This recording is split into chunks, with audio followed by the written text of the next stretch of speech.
Welcome back to the deep dive. Today we are not just stepping out of the box. Yeah. We are smashing the box, setting it on fire, and then probably peeing on the ashes to put it out. That's a pretty good summary, actually. We're talking about a man who looked at the entire elaborate structure of civilized society, money, status, real estate, manners, even the clothes on our backs, and just decided it was all a giant, ridiculous performance. A performance he wanted absolutely no part of. None. Zero.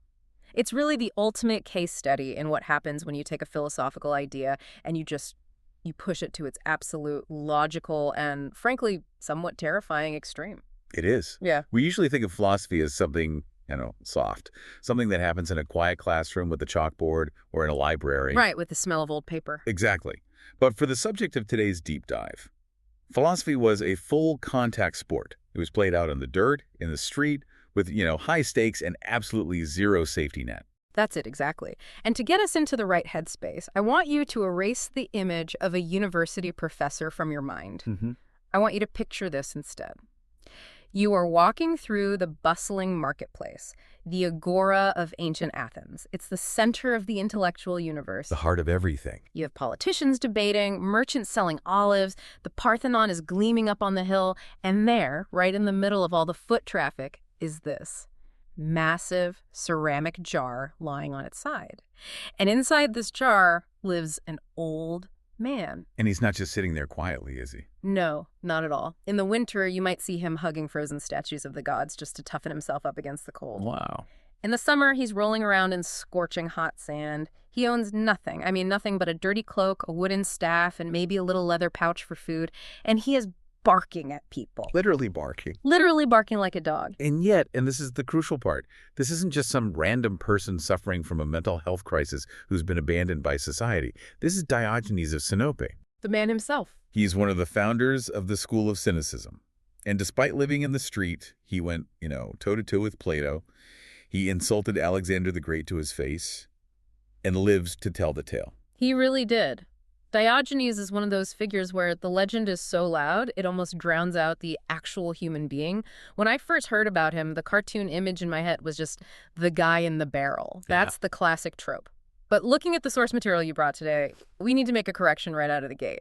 Because it wasn't a barrel, was it? It definitely wasn't a barrel, no. That's a very common misconception that comes from much later Roman art in translations. Okay. We have to remember barrels. Those wooden casks held together with metal hoops that we associate with, whiskey or wine aging, they didn't really exist in ancient Greece during his time. The technology just wasn't there yet. It wasn't. Source materials is very specific. He lived in a pithos. A pithos. Okay, let's unpack that. Because living in a jar sounds like something out of a nursery rhyme, not a serious housing strategy. What exactly is a pithos? So think of it as the industrial storage container of the ancient world. It's a massive ceramic vessel made of thick, heavy clay. That's not glass. Oh, God, no. Earthenware. They were used to store things in bulk, things like grain, olive oil, wine, and they were often as tall as a person. So when we say he lived in a jar, don't picture a cookie jar. Picture a human-sized hard clay tunnel lying on its side. That's a much better image. Which, practically speaking, sounds absolutely miserable. Oh, it would be awful. Utterly awful. Just think about the acoustics. Think about the temperature swings. Exactly. In the Athenian summer, that clay would bake like an oven. You'd be roasting. And in the winter, it would be like sleeping on an iceberg. It offers shelter from the wind, maybe, and the rain, but zero insulation. But that was the point. That's what we have to understand. His mission, if we want to call it a mission, wasn't just to be homeless because he was down on his luck. It was a calculated daily performance art piece. A philosophical statement. A huge one. He was challenging the very fabric of social norms. He wanted to prove that what we consider necessary for a happy life, a roof, a bed, privacy, all of it, is actually just baggage. And that is what we're going to explore today. How does a guy go from being the son of a wealthy banker, which, spoiler alert, he was, to a philosophical beggar shouting at the most powerful men in the world? It's quite a journey. We're going to look at his origin story, which involves a massive financial crime. We're going to look at his rivalry with Plato, his time as a slave. Yes, he was sold by pirates. That really It's an happened. incredible story. And his bizarre debt. But I want to start with that origin story. Because Diogenes didn't start out in the gutter. He was actually born into the 1%, wasn't He he? was, absolutely. Diogenes was born in Sinope, which is modern-day Sinop in Turkey. It's right there on the southern coast of the Black Sea. And Sinope wasn't some, backwater village. Not at all. It was a thriving, wealthy Greek colony, a major trade hub. It was on the map. So there's a lot of money flowing through there. Tons of it. And Diogenes was right at the tap. His father, a man named Hicesius, was a trapezites. A trapezites. It sounds like a trapeze artist, but I'm guessing it's a little less acrobatic. A little less physical, but probably just as high stakes. It means he was a banker or a money changer. Ah. In a busy port city like Sinope, this was a crucial state-sanctioned role. You have traders coming in from all over the Mediterranean, all with different currencies. The trapezites is the guy authorized to exchange that foreign money for local coin. So his dad was essentially running the mint, or at least a major branch of it. Something like that, yes. This implies that Diogenes grew up with significant privilege. Right, so he's not scraping by. He's got everything he could want. Far from it. Yeah. The sources tell us he received a private education in things like literature, horsemanship, and athletics. These were the absolute luxuries of the rich. He was part of the establishment. So, I have to stop you there. He's a rich kid. He has the education, the money, the status. He's totally set up for a comfortable life running the family business. Why would a guy with a silver spoon in his mouth decide to burn it all down? I mean, that's the question, isn't it? Yeah. Usually, rich kids might rebel a little, grow their hair long, maybe join a band, but they don't usually end up living in industrial waste containers. It's the question that drives his whole life story. And the answer, or at least the beginning of the answer, starts with a scandal. A massive life-altering scandal. Okay. And it centers on the very thing his father managed. The money. Sometime around the mid-4th century BC, Diogenes and his father Hicesius were accused of adulterating the currency. And adulterating the currency. That sounds like a very polite way of saying counterfeiting. It's in that ballpark, yeah. It's That's a bit more specific. It means debasing the coinage, so altering its metal content, maybe mixing in cheaper metals, or defacing the official stamp. So you're destroying public trust in the money supply? Exactly. It's a huge crime. Now, the historical record is a bit divided on exactly how it went down. Some sources say the father did it and Diogenes was just an accomplice. Some say Diogenes did it and fled. And what happened to the dad? Well, one version of the story says Hicesius died in prison while Diogenes managed to escape. The details are murky. This isn't just a rumor, right? Do we have any physical proof that this happened? We do. And this is what makes it so fascinating. Archaeology actually backs this up. Excavations have found coins from Sinope, from that specific time period, that were defaced, deliberately damaged with large chisel marks. Wow, so someone was systematically destroying the value of the currency. Someone was. Yeah. But here is where the story gets really, really interesting to me. Okay. There's this legend, and with Diogenes, it's always hard to separate the man from the myth, that he didn't do it out of greed. He wasn't trying to get rich. He claimed he was following orders. Orders from who? His dad. From a god. Oh, come on. That's the famous oracle legend. The story goes that Diogenes, maybe feeling unfulfilled or confused by his comfortable life in Sinope, went to the oracle. This could have been at Delphi or Delos. Yeah. The sources differ. Right. And he asks the classic question that every young man asks in a Greek myth. What should I do to gain the greatest reputation? A very ambitious question. Very. And the oracle, who is, famously cryptic, high on volcanic vapors and shouting riddles, gave him an answer. And what did she say? She replied with a very specific phrase: adulterate the currency. And he just took that literally. He went home, grabbed a chisel, and started hacking away at the coins in his dad's bank. According to one version of the legend, yes, he took it at face value. But this is where we have to look at the Greek language to understand the deeper philosophical meaning that he would later embrace. Okay. The phrase used is perikeratein to nomisma. Perikeratein to nomisma. Let's break that down. So nomisma means currency or coin. That's the straightforward part. But it shares the exact same root as the word nomos. In nomos is what? Law. Custom? Law, custom, convention, the rules of society, all of that stuff. Oh, I see where this is going. It's a pun. It's a brilliant, world-changing pun. The oracle wasn't telling him to commit financial fraud. She was giving him a philosophical mission. Debase the customs, revalue the values. She was telling him to take the things society values, reputation, wealth, etiquette, all the rules of polite society, and prove that they are fake, that they have no inherent worth. Exactly. He later claimed that he had misunderstood the oracle at first. He wasn't supposed to attack the metal coins. He was supposed to attack the currency of human behavior and social norms. That is such a powerful metaphor. The idea that our social rules are just a currency we've all agreed to pretend has value, like wearing a tie to work or saying bless you when someone sneezes or shaking hands. It's all just fiat currency. And Diogenes' life's work became exposing that inflation, showing everyone that the emperor has no clothes. But before he could become that philosopher, he had to face the consequences of the literal crime. Right, because the people of Sinope weren't interested in his philosophical interpretation. They just saw a guy wrecking their money. And the consequences were severe.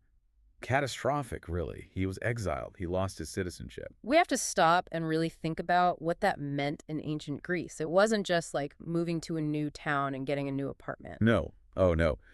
In the ancient world, your identity was 100% tied to your city-state, your polis. You weren't just Diogenes. You were Diogenes of Sinope. To be in exile was to be a non-person. A ghost. Yeah. You had no legal protections. You couldn't own property. Crucially, you couldn't be buried with your ancestors, which was a huge spiritual crisis for a Greek. It was often considered a fate worse than death. People would commit suicide rather than face exile. They would. But this is where we see the first real spark of the Diogenes we come to know. He didn't crumble. He didn't fall into despair. No. Instead of being crushed by this, he completely flipped the script. There's a famous exchange where someone was mocking him later in life, saying, "The people of Sinope have condemned you to banishment." And what did he say? Diogenes just shot back, "And I have condemned them to stay in Sinope." That's a brilliant comeback. You're not firing me, I'm firing you. It's pure confidence. He claimed that the exile liberated him. The historian Plutarch notes that the hardships of exile are what actually forged him into a philosopher. He realized that if you have nothing to lose, you are truly free. If the worst thing society can do is kick you out and you decide you don't care. You become untouchable. Their power over you is gone. So he leaves Sinope, presumably in disgrace, and he heads for the intellectual center of the world, Athens. And he's not alone, right? At least not at first. Well, there is a report that he had a slave with him named Manes. This is another really interesting pivot point. Yeah, you'd think a man about to preach a philosophy of radical poverty wouldn't have a slave. Well, remember, he came from wealth. She likely brought Manes with him from Sinope. But shortly after they arrived in Athens, Manes ran away. And most slave owners at that time would have been furious. They would have sent a search party, put up notices. That's lost property. That's money walking out the door. Diogenes' reaction was the complete opposite. He just laughed. He laughed. He laughed. And he famously said, "If Manes can live without Diogenes, why not Diogenes without Manes?" Wait, I want to pause on that. That is such a radical thought for 400 BC. He's basically saying the master needs the slave more than the slave needs the master. It is fundamental to his entire philosophy. Yeah. He realized that by relying on a slave, the master is actually the one who is enslaved. So. You're enslaved to your own helplessness. If you need someone else to cook for you, dress you, fetch your water, you aren't the master. You're a dependent. You're weak. The slave who can survive on their own is actually more free than you are. So Manes runs off, and sadly, one source says he was eventually eaten by wolves, which is a tragic end. But Diogenes is now alone in Athens. He's poor, he's an outcast, and he starts looking for a teacher. Right. And he sets his sights on a man named Antisthenes. And who was Antisthenes? Antisthenes was a heavy hitter in the intellectual scene. He was a former student of Socrates himself. He was already preaching a kind of proto-Cynicism, living simply, valuing virtue over wealth. So he was the logical choice. He was. But Antisthenes wasn't exactly looking for new students, and certainly not a scruffy criminal exile like Diogenes. I read that Antisthenes actually tried to beat him away with a stick. He did. The story goes he was very reluctant. He found Diogenes annoying and physically threatened him with his staff. But Diogenes just lowered his head and said, "Strike, for you will find no wood hard enough to keep me away from you so long as I think you have something to say." That is incredible persistence. It's also a little bit scary. It is. It shows that Diogenes was hungry for truth in a way that just completely disregarded his own physical safety. And it worked, by the way. Antisthenes eventually gave in and accepted him. And Diogenes really took Antisthenes' teachings and just turbocharged them. He did. Antisthenes taught that virtue is the only good, that social status is meaningless. Diogenes took that theory and turned it into a full-time, 24/7 lifestyle. And this brings us to the comparisons with Socrates. You know, Socrates was the gadfly of Athens, stinging the horse of the state to keep it awake. Right. He was annoying, sure, but he was sort of polite about it. He used questions. But Plato, who was Diogenes' contemporary and chief philosophical rival, had a different description for Diogenes. Yes, Plato called him Socrates gone mad. Socrates gone mad. That Yeah. is such a perfect backhanded compliment. It's like saying you're a genius, but you're also a complete lunatic. It's incredibly accurate. Socrates questioned people politely in the agora, used logic, irony, the Socratic method. Diogenes used shock tactics, He didn't ask questions, he made statements, often by, throwing things. or by barking. He called himself a dog. In fact, that's where the word cynic comes from. The Greek word kynikos means dog-like. I want to dig into that dog label in just a minute, but we absolutely have to talk about the beef with Plato, because the stories of them trolling each other are legendary. They are. And there's one incident that I think is the funniest thing in the entire history of philosophy, the featherless biped incident. This is a classic. And to understand it, you have to picture the scene. Plato is running his academy. Right. Very prestigious, very serious place. Very serious. You've got wealthy students, geometric diagrams drawn in the sand, very highbrow, abstract discussions. And Plato, in one of his lectures, was trying to come up with a definitive scientific definition for human being. A simple definition for what makes us us. Right. And after a lot of deliberation, he and his students settled on a definition. Man is a featherless biped. Okay. I mean, it makes sense technically. Humans walk on two legs, and unlike birds, we don't have feathers. It's logical. A bit dry, maybe, but it works on paper. It works on paper. Well, Diogenes heard about this new official definition. And he didn't write a paper refuting it. No, he didn't ask for a formal debate. What did he do? He found a rooster, a live chicken, and he plucked every single feather off its body. Oh, that is graphic. That poor chicken. Then he marched into Plato's lecture hall with his poor, naked, shivering bird under his arm, threw it onto the floor in front of everyone and shouted, "Behold, I've brought you a man," or "Here is Plato's man." Oh my God. Imagine the scene. You're in a serious philosophical lecture contemplating the nature of the soul, and this crazy homeless guy runs in and throws a naked chicken at the podium. It completely dismantled Plato's abstract theory with a brutal, physical, and hilarious reality. It humiliated Plato in front of his own students. So what did Plato do? He was forced to update his definition. He had to add, with broad, flat nails, to distinguish a human from a plucked chicken. With broad, flat nails. It just makes the whole thing even more ridiculous. But Diogenes' point wasn't really about the chicken, was it? It was about the futility of these abstract definitions. Right. He was a pragmatist. The ultimate pragmatist. Plato deals in the abstract, the ideal forms, the ideal chair, the ideal man. Diogenes deals in the messy physical reality right in front of him. There's another story where a philosopher was trying to argue that motion isn't real. Zeno's paradoxes, that kind of thing. Exactly. And Diogenes didn't debate him with logic. He just stood up and walked away. His actions were his arguments. He hated pretension. He hated over-intellectualizing things that should be simple. Absolutely. So let's get back to the dog thing. He embraced the title of Cynic, or kynikos. Why a dog? Most people, especially back then, would consider being called a dog a pretty terrible insult. But Diogenes reclaimed it. He turned it into a badge of honor. When someone asked him why he was called a dog, he gave a very simple, practical breakdown of his behavior. What did he say? He said, "I fawn upon those who give me anything, I bark at those who give him nothing, and I bite the scoundrels." Simple as that. Reward the good, harass the cheap, and attack the bad.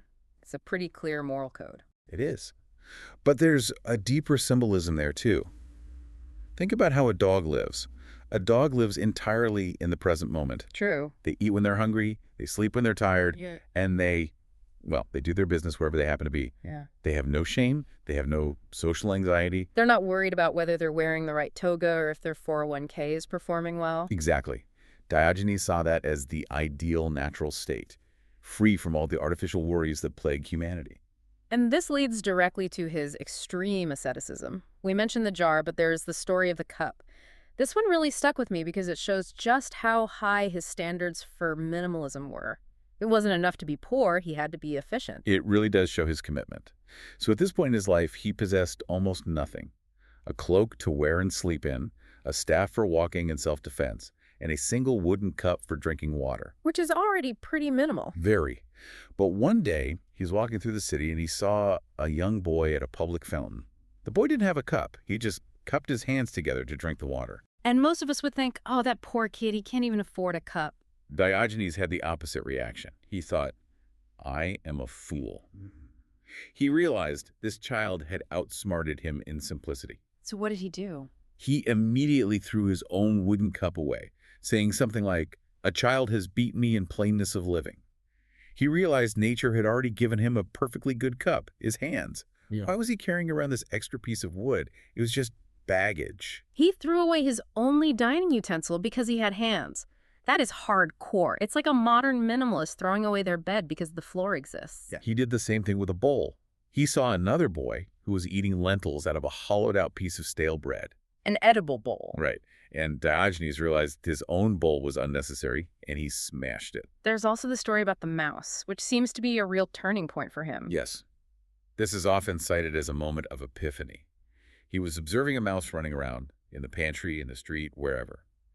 He noticed the mouse wasn't looking for a soft bed. It wasn't afraid of the dark. It didn't crave luxury foods. It just adapted. It adapted to whatever the environment offered. And Diogenes took that as a profound lesson. If a mouse can be perfectly happy with a few crumbs in a dark corner, why is a human so incredibly demanding? It's interesting because the expert analysis here, your analysis in the notes, distinguishes between actual poverty and the feeling of poverty. Can you explain that? Because to me, sleeping in a jar sounds a lot like actual poverty. It is, of course, but this is a crucial distinction in Cynic and later Stoic philosophy. Actual poverty is just a lack of money or resources. It's an external condition. Okay. But the feeling of poverty, that gnawing dissatisfaction, the anxiety of not enough, that comes from wanting things you don't have. So a billionaire who is obsessed with becoming a trillionaire could feel poorer than a monk. Diogenes would say he is poorer. He believed that a wealthy tyrant who is constantly afraid of losing his power, or who always wants more land, more gold, more glory, is actually the poorest man in the world. Because the tyrant is needy. Exactly. The tyrant needs armies, walls, tasters for his food, constant flattery. He is a slave to his desires and his fears. Diogenes, on the other hand, needs nothing.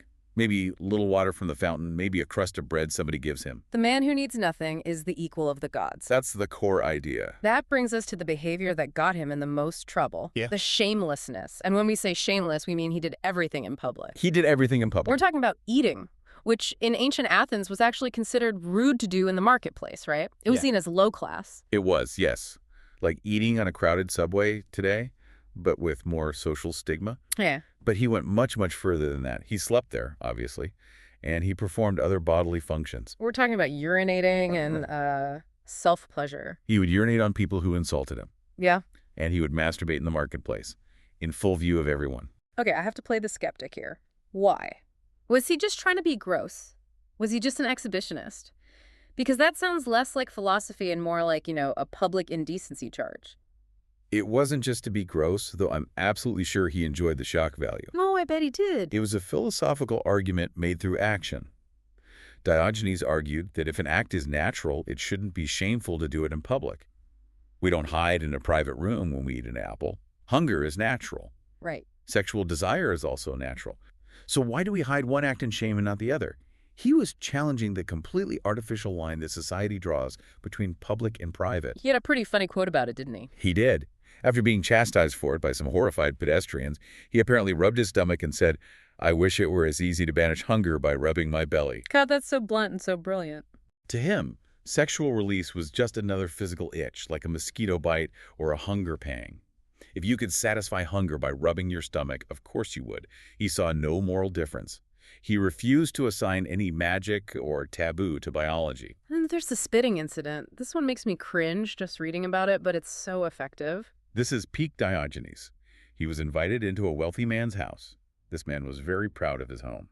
And the house was immaculate, expensive rugs, beautiful art, polished marble everywhere. So the man is showing off. Absolutely. And the host, maybe trying to be a bit condescending, says to Diogenes, "Be careful not to spit anywhere. The house is very clean." Which on the surface is a reasonable request. A very reasonable request. But to Diogenes, it was a challenge. a display of vanity. Mm. So he takes a moment, clears his throat, and spits right in the host's face. Oh my God. That is assault. It is. And when the host starts shouting at him, Diogenes calmly replied that with everything else in the house being so perfect and clean and expensive, his face was the only dirty or worthless place he could find to spit. That is certainly one way to make a point about vanity. But it makes you wonder, was he a sociopath? Or just so committed to the bit that he didn't care about other people's feelings? I think he viewed politeness and feelings as part of the currency that he was trying to deface. He felt that by prioritizing the cleanliness of objects over the dignity of reality, the Riff man had his values completely backward. He wanted to shock the man out of his vanity. He was a slap in the face, literal and metaphorical. Yes. Let's talk about the lantern. This is probably the second most famous image of him, right after the jar. He wanders around Athens in broad daylight holding a lit lamp. Yes, in the middle of a sunny afternoon, holding a burning lamp up to people's faces in the crowded marketplace. And when people would ask him, Diogenes, what are you doing? He'd say. I am looking for a man. And usually people translate that as, I'm looking for an honest man. That's the version I always hear. That's a later, softer translation that kind of misses the bite. The original Greek suggests he said he was just looking for a human, an anthropos, a man, Yeah. or more specifically, a wise man, a sophos. So the implication was even more insulting than just looking for an honest guy. Much more. He was saying the people around him, all of them, weren't even real humans. Exactly. He was implying that all the people crowding the marketplace, buying, selling, gossiping, politicking, they weren't real humans. They were just sheep following customs. They were sleepwalking through life, driven by appetites and conventions. He couldn't find a single person who was living as a true, rational, self-aware human being. He was saying, I see a lot of bodies, I see a lot of togas, but I don't see any people. That's the perfect way to put it. This leads us to his view on where he fit in. Because if he didn't respect the men of Athens, he certainly didn't respect the state of Athens. He has this famous line when he's asked where he was from. Right. Someone asked him, what is your country?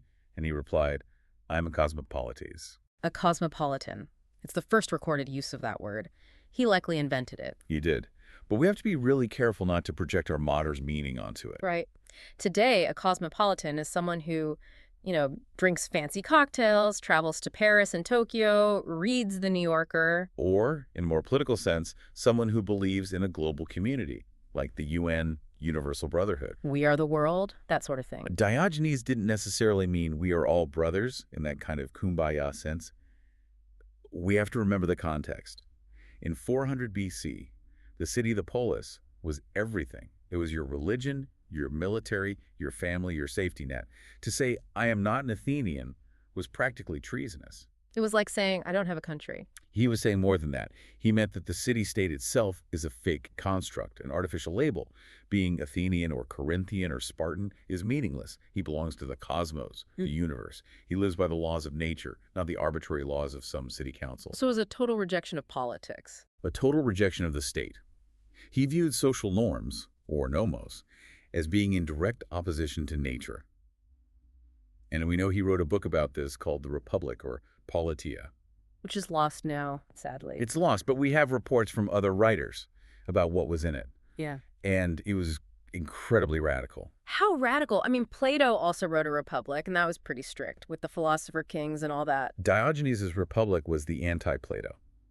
According to the sources, it was a utopian vision of a world with no government. He advocated for the end of the nuclear family, a community of wives and children. He argued that money should be abolished. Okay, that's pretty far out there. But then he went into the really dark stuff.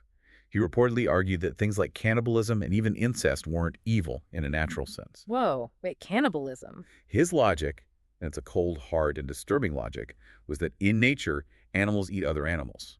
Matter is just matter. If you strip away the custom, the nomos, that says eating people is wrong, nature itself doesn't have a specific rule against it. That is shocking even today. I mean, Yeah. that's beyond the pale. It was meant to be shocking. He was pushing the logic of nature over custom to its absolute breaking point. He was forcing people to admit that much of their morality was just habit, not a law of physics. If you peel the onion of custom all the way down, you end up in some very dark, uncomfortable places. Wow. Okay, so Diogenes is living this wild, provocative life in Athens, but then his story takes a dramatic, almost cinematic turn. He leaves Athens, but not by choice. He gets captured. This is like an action movie subplot just dropped into a philosophy lecture. Diogenes was traveling to the island of Aegina by ship. And travel in the ancient world was dangerous. Very. The Aegean Sea was swarming with pirates. And these weren't, Jack Sparrow-type pirates with parrots. These were slavers. Brutal stuff. Absolutely. His ship was attacked and overrun. Diogenes was captured, put in chains, and taken to Crete to be sold in a slave market.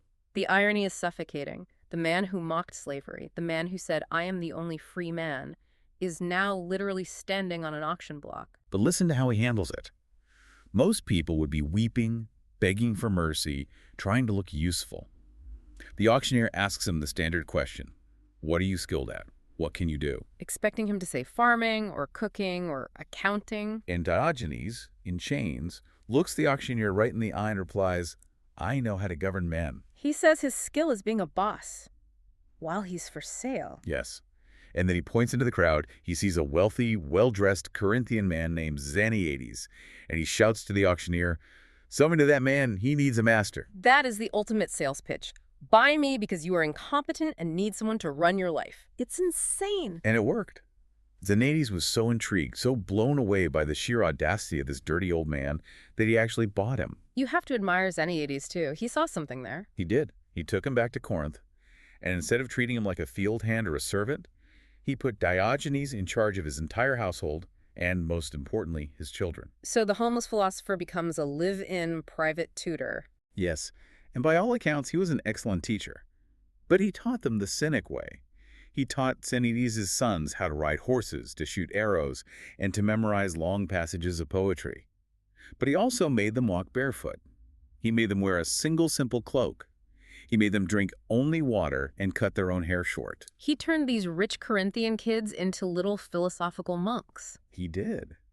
And Xeniades apparently loved it. He told people that having Diogenes in the house was like having a good spirit, a deity, living with them. Diogenes managed the household finances and affairs perfectly. Which just goes to show Diogenes wasn't incompetent or lazy. He was perfectly capable of running a complex estate. He just usually chose not to. Exactly. He refused to be freed too, right? He did. When some of his old friends from Athens found him and offered to buy his freedom from Xeniades, he called them foolish. He said, "Lions aren't the slaves of those who feed them. The feeders are the servants of the lion." So he saw himself as the lion of the house. He viewed his position as the true master of the house, regardless of his legal status. He was the one with the wisdom and virtue. Xeniades was just the guy with the wallet.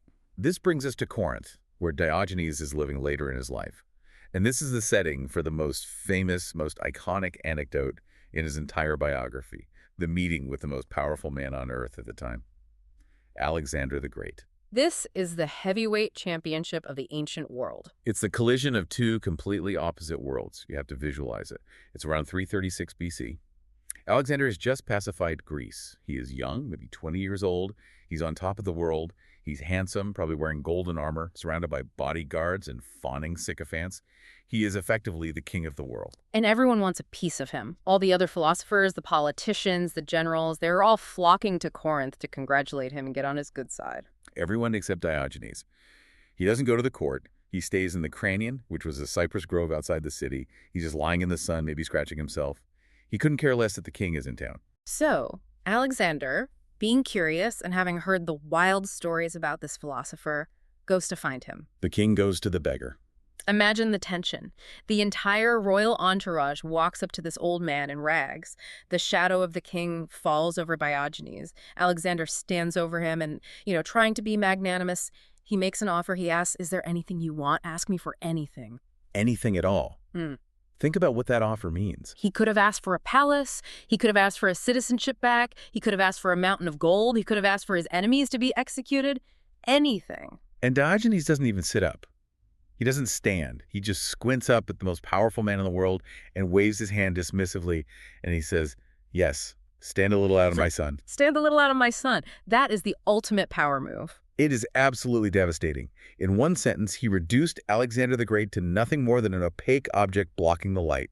He showed that Alexander, with all his armies and all his wealth, couldn't give Diogenes anything of value.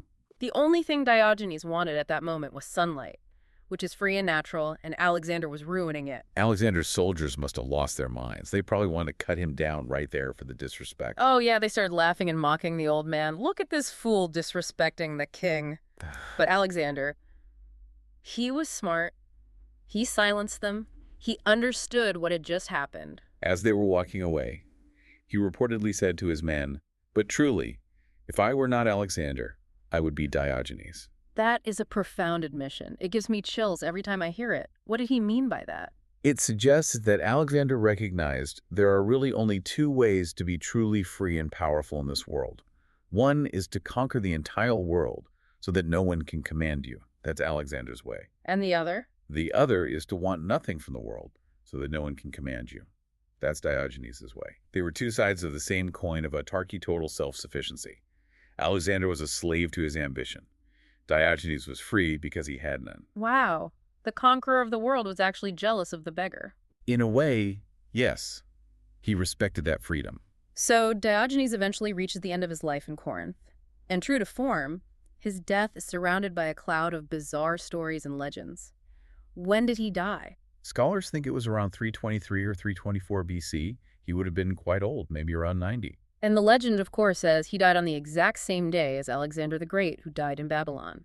That is almost certainly a myth, a poetic touch made up later to link them together forever. But it does signify the end of an era. The theories on how he died are just wild. They're all over the place. One popular theory is that he ate a raw octopus.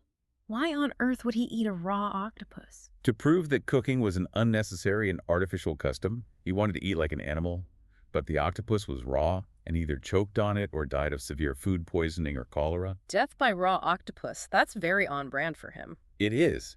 Another theory says he was trying to feed an octopus to some dogs, got bitten by one of the dogs in the scuffle, and the wound got infected, and he died of gangrene. But there's a weirder one, the suicide theory. Yes, the theory that he voluntarily held his breath until he died. Is that even medically possible? I feel like if you hold your breath, you just pass out, and then your body just starts breathing again. You are 100% correct. Your autonomic nervous system forces you to breathe. You cannot kill yourself simply by holding your breath. So it's a myth. It's a myth, but as a philosophical legend, it fits perfectly. It implies he had such total superhuman control over his body and its desires that he could simply choose to leave life when he was done with it, like turning off a light switch. And then there's the most likely and most boring cause of death. Old age. He was 90 years old, living outside, sleeping in the dirt. It was probably just time. But the show wasn't over. He had instructions for his burial. Or rather, his non-burial. He told his friends to just throw his body over the city walls for the wild beasts to eat. Just garbage disposal. Recycle me back into nature. Yes. And his friends were horrified. They asked him, "You don't mind being eaten by birds and wolves?" And Diogenes, even on his deathbed, made one last joke. What was it? He said, "Not at all. Just make sure you give me a stick to chase him away." I love that. And his friends were like, Diogenes, you'll be dead. You can't use a stick. You won't be aware. And he delivers his final lesson. If I am unaware, then why should I care what happens to the body? Even in death, he was teaching. He was showing that the body is just a vessel. Once the person is gone, the meat doesn't matter. Our funeral customs are for the living, not the dead. In the end, the Corinthians didn't listen to him. They were too fond of him. They buried him with honor by the city gate. They even erected a pillar with a statue of a dog in Parian marble on top of it. Which is deeply ironic, considering how much he hated monuments and statues. But let's talk about his legacy. Because Diogenes didn't just die and vanish. His ideas rippled out and actually formed the basis for a much more famous and much more mainstream philosophy. Hugely. His most famous student was a man named Crates of Thebes. And Crates taught a man named Zeno of Citium. And Zeno is the founder of Stoicism. So the entire school of Stoicism, the philosophy of people like Seneca, Epictetus, the Roman Emperor Marcus Aurelius, all of that traces its DNA directly back to Diogenes barking at people in his jar. But Stoicism is so different. It's so polite. It's about duty and self-control within society. Stoicism is like the polite, buttoned-up version of Cynicism. It's cynicism in a suit and tie. Stoicism took the core ideas that virtue is the only good, you should live according to nature, you should ignore wealth and status, but they smoothed out all the rough, antisocial edges. They decided you could live in a nice house, hold a job, and wear clean clothes and still be virtuous on the inside. Exactly. You didn't have to pee in the street to be free. We also have to mention a modern medical term that bears his name, Diogenes syndrome. Yes, this is a real clinical term. It's used to describe a disorder, usually in elderly people, characterized by extreme self-neglect, domestic squalor, and compulsive hoarding. But based on everything we've just discussed, that seems incredibly unfair to Diogenes. It's a complete misnomer, a total misunderstanding of the man. Diogenes wasn't a hoarder, he was a radical minimalist. He threw things away. Hoarders surround themselves with junk. Diogenes surrounded himself with nothing. And Diogenes syndrome is characterized by social withdrawal people hiding in their homes. Right. And Diogenes was out in the agora every single day, engaging with people, arguing with them, shouting at them. He was hypersocial. So the medical community kind of got that one wrong. They focused on the filth but completely missed the philosophy. He's also iconic in art. You see him in Raphael's famous painting, The School of Athens. He's hard to miss. You have all these dignified philosophers, Plato, Aristotle standing in groups, arguing, holding books. And then there is Diogenes, sprawling on the steps in his blue rags, just basking, totally alone, ignoring everyone. Even in the painting, he's an obstacle, tripping up the passersby. So we've unpacked the man, the myth, and the jar. It's been a wild ride. But what does this all mean? Why does the guy who died over 2,300 years ago still matter to us? I think Diogenes matters because he is the ultimate mirror. We live in a society that is incredibly complex. We are obsessed with brands, with likes on social media, with job titles, property values, with keeping up with the Joneses. We're constantly stressed about things that, in the grand scheme of nature, don't even exist. Exactly. He forces us to ask, is this real? Or is this just painted currency? You don't have to move into a jar to learn from Diogenes. You don't have to do what he did in the marketplace. Please don't. Please don't. But you just have to look at your own life and ask, how much of my anxiety comes from trying to impress people I don't like, or from following rules that don't actually make sense? He challenges us to be brave enough to be ourselves, even if it means looking a little crazy to everybody else. That is the takeaway for me. We are all playing a game. We are all acting out a part. Diogenes was the only one brave enough to stand up, flip the board over, and walk away. Before we go, here is a final provocative thought for you to chew on. Diogenes claimed his life's work was revaluing the currency. He believed that our shame, the shame of being poor or naked or different, was artificial, a fake coin. So the question is, if you had to look at your own life right now, your possessions, your social obligations, the things that keep you up at night stressing, which of those are fake currency that Diogenes would tell you to throw away? And if you threw them away, would you be poorer or would you actually be free? Thanks for diving deep with us. See you next time.